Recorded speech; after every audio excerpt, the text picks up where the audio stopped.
Aujourd'hui, encore une fois, on va parler des sujets absolument malades. Le Kenya qui accuse la Russie de recruter faussement des citoyens kenyans pour aller les balancer en Ukraine pour faire la guerre. Le gouvernement kenyan est très en colère à l'égard de Moscou et ils exigent une réunion en urgence. Est-ce que la Russie est réellement en train de recruter des Kenyans sans que le gouvernement kenyan ne soit au courant?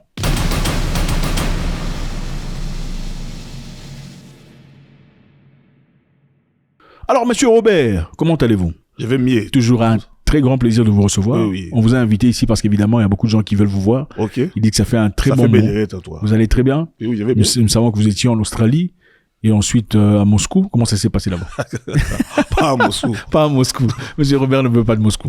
Bah écoutez, au Kenya, on a déclaré que le Kenya va s'entretenir avec la Russie face aux informations croissantes selon lesquelles des citoyens kenyans seraient recrutés sans le savoir, pour combattre en Russie, dans la guerre contre l'Ukraine. Et s'exprimant sur BBC, le monsieur ici que vous voyez, Musalia Mudavadi, qui est évidemment le ministre des Affaires étrangères kenyan, a traité d'inacceptable et clandestine les recrutements que font les Russes, ajoutant que Nairobi avait fermé des agences, à peu près 200 agences seraient fermées, des agences de recrutement évidemment, illégales, et exhorterait Moscou à signer un accord. Donc, ils veulent partir à Moscou signer un accord interdisant la conscription des soldats kenyans. C'est-à-dire forcer à Moscou de signer un papier qui dit qu'ils ne peuvent plus recruter des Kenyans. Qu'est-ce que vous en pensez? Est-ce que Moscou recrute des Kenyans, des Africains, en leur mentant qu'il y a du boulot ou c'est autre chose? Qu'est-ce que vous en pensez, monsieur Robert? Moi, je pense que c'est un subterfuge de la part du gouvernement kenyan, dont les autorités kenyanes avancent pour faire plaire à leur maître, qui est les États-Unis. Ah bon? Oui, parce que je ne vois pas la Russie se mêler dans ces genres de recrutement. Mais non, mais la Russie a besoin de militaires, non? Oui, la Russie a besoin de militaires. Ça fait 4 ans qu'ils sont en guerre.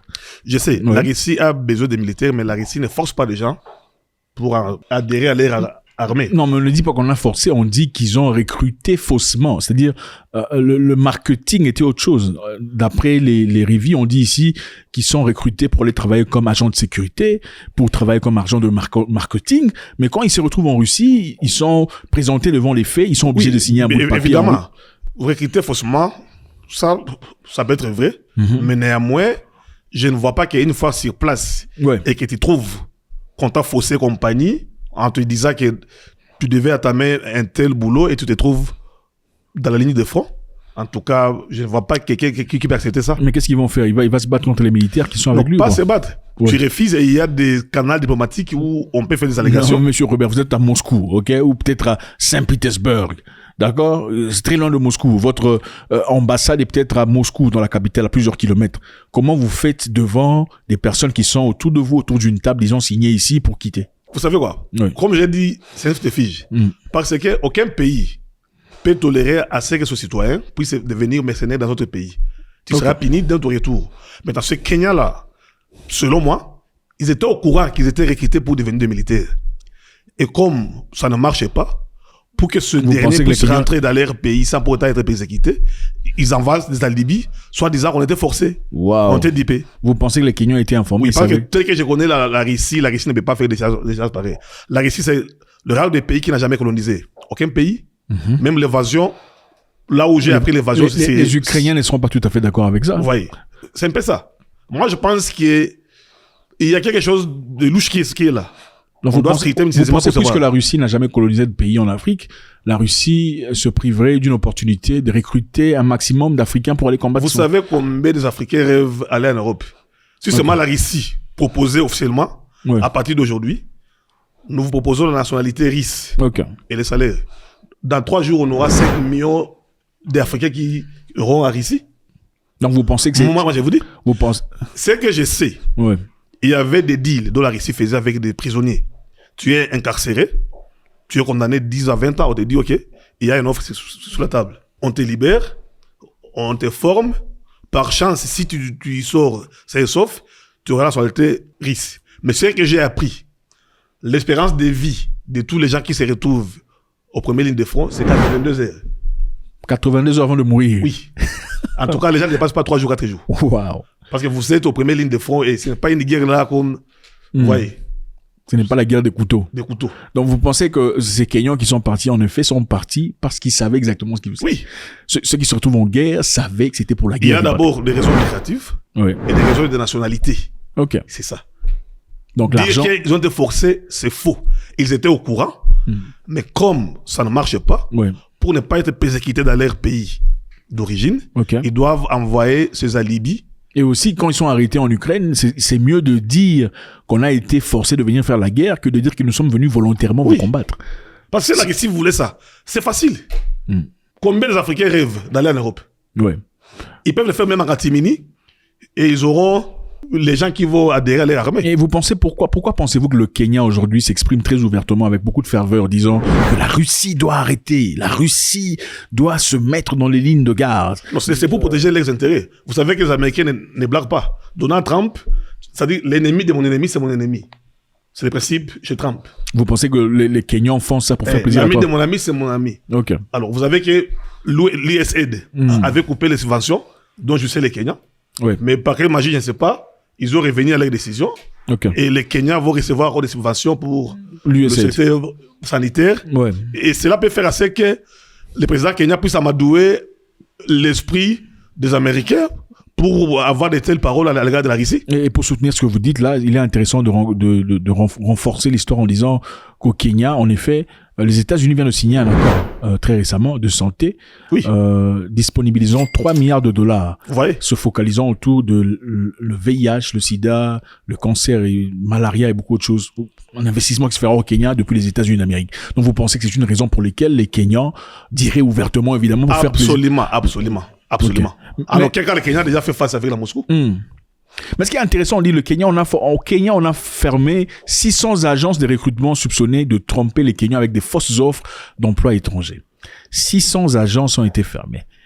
600 agences qui existaient sans que le gouvernement kenyan ne le sache, ou bien 600 agences qui fonctionnaient normalement et maintenant ne suivent pas la ligne de conduite, sont forcés à fermer. Je pense que c'est important qu'on voit un peu là. Alors, que promettaient ces agences, hein? Les agences, évidemment, des recrutements internationaux promettaient les emplois civils, ok, bien rémunérés comme agents de sécurité, agents commerciaux, et voire de postes d'athlètes quelquefois. Mais une fois arrivés sur place, d'après eux, les victimes étaient forcées de signer des contrats dans l'armée russe et recevaient des armes et étaient envoyées directement à la ligne de front. Ça, c'est un rapport évidemment par eux. Je pense qu'il faut présenter pour essayer de balancer. Le Kenya, évidemment, prévoit envoyer une délégation par ce monsieur ici, Mudavadi, le chef des affaires étrangères, pour aller à Moscou signer les documents. Mais ce qu'on voulait dire ici, c'est quoi? En parlant des agences.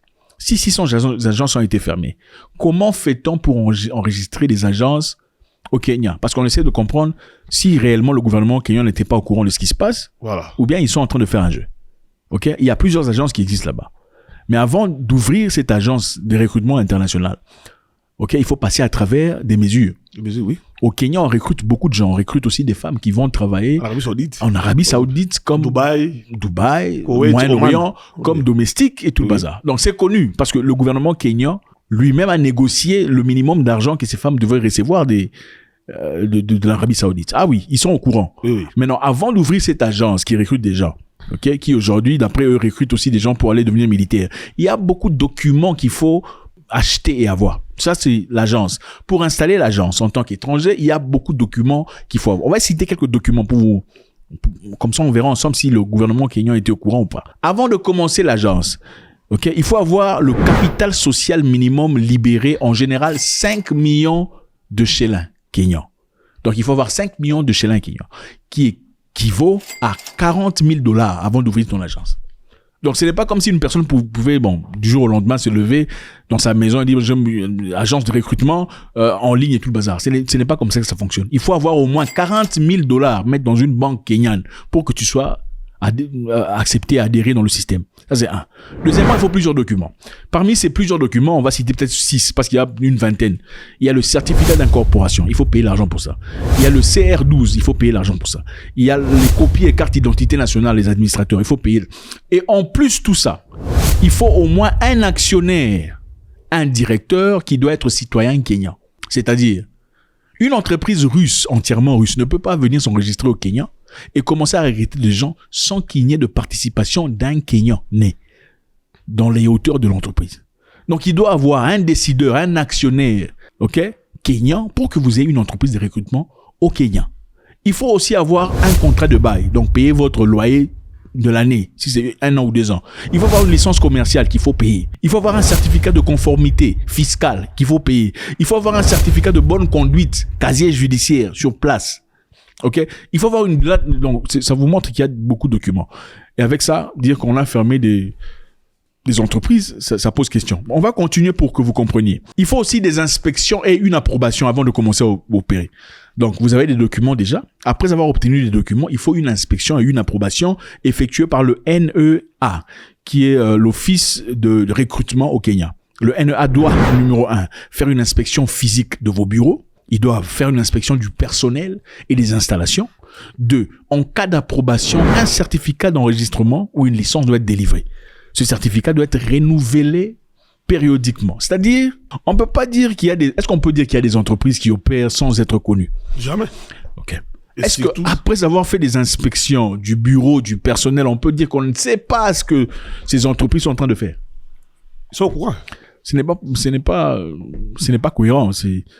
On pose beaucoup de questions. Je pense que la seule chose qu'on peut dire ici, dans ce cas, c'est-à-dire que le gouvernement kenyan est en train de s'exprimer ouvertement, dans ce cas, pour montrer sa position vis-à-vis de l'espace géopolitique. C'est ça. L'idée, c'est on veut vous montrer que nous sommes contre eux. Okay? Nous n'aimons pas ce qu'eux ils font. Oui. Okay? Et nous ne sommes pas d'accord. S'il y a des Noirs là-bas qui se retrouvent en guerre, nous ne sommes pas au courant. Nous ne sommes pas au courant. Okay? Donc le gouvernement kenyan estime qu'environ 300 de ses ressortissants, ont été recrutés pour combattre en Russie. Et ces personnes ont été ramenées au Kenya. Et pour ça, ils ont eu à dépenser beaucoup d'argent dans des canaux officiels pour des traitements psychologiques et tout le bazar. Qu'est-ce que vous en pensez, monsieur? Comme je l'ai dit tantôt, c'est des fiches. Donc, c'est une façon de plaire à les remettre. Parce que candidato à d'autres agences qui recrutent, parce que tu ne me diras pas que ces agences-là qui recrutent les gens, leur exclusivité, c'est seulement recruter des gens dans l'armée. Okay. Il y a beaucoup sur les profils. Il y a ici, nous recrutons les gens qui veulent aller dans le Monoria, les pêcheurs. On veut recruter des masseurs. Oui. On veut recruter des casseurs de pierres. Vous comprenez? On veut recruter des agents de sécurité. On a besoin de chauffeurs, avec possibilité de devenir militaire, mais avec paye plus élevée ou facilité accélérée d'obtention de passeport. On cherche des gens qui vont travailler dans des compagnies de sécurité. Donc, pour masquer cette histoire-là. C'est ça. Donc, vous pensez que les Kenyans, ils sont au courant? Ceux qui sont dans l'armée savent exactement pourquoi ils sont partis là-bas. Ils ont les services secrets qui doivent savoir. OK. Avant que même ces gens-là puissent aller. On ne peut pas avoir 600 entreprises sur place qui recrutent des gens sans que le service secret ne soit au courant. Pourquoi apprendre ça après? Parce qu'il y a déjà des Kenyans. Ça n'a aucun sens, n'est-ce pas? À Moscou.